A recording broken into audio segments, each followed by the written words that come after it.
Hello, this is RingRing. Welcome to the Kotlin Multiplatform learning series for Android engineers. In this video, we'll learn about dependency injection in a Todo app with native UI for learning purposes. And please obtain the source code of the Todo app from the GitHub URL provided in the description.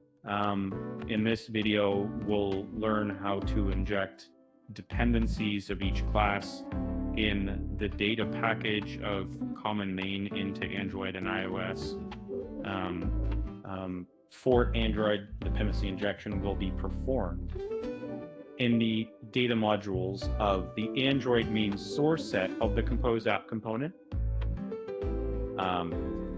Dependency injection is carried out with Dagger Hilt, which automatically performs dependency injection when used.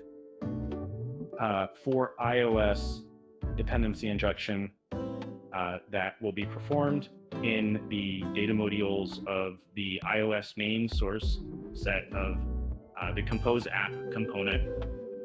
Dependency injection is implemented as extension functions of the factory class implemented in the commonMain source set.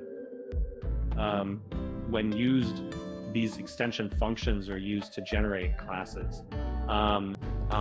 Let's now look at the actual source code from Android. On the left, you see DataModules, where the generation methods for each class in the data package are implemented.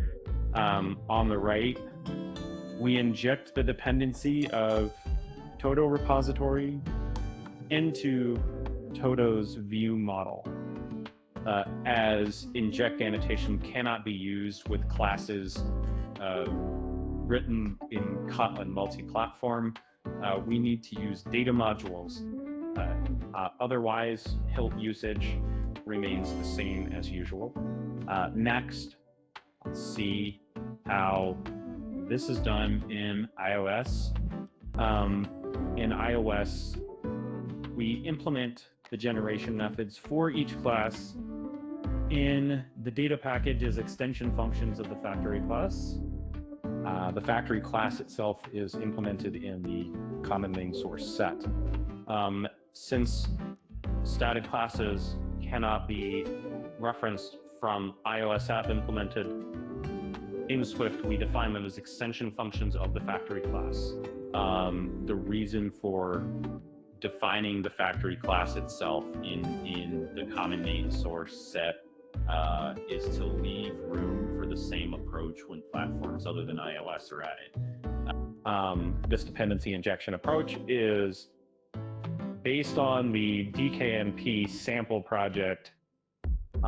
Please refer to it for more advanced learning. That's all for the explanation in this video. Thank you for watching. If you found this guide helpful, don't forget to like, subscribe, and hit the bell icon. Stay tuned for more Kotlin multi-platform content.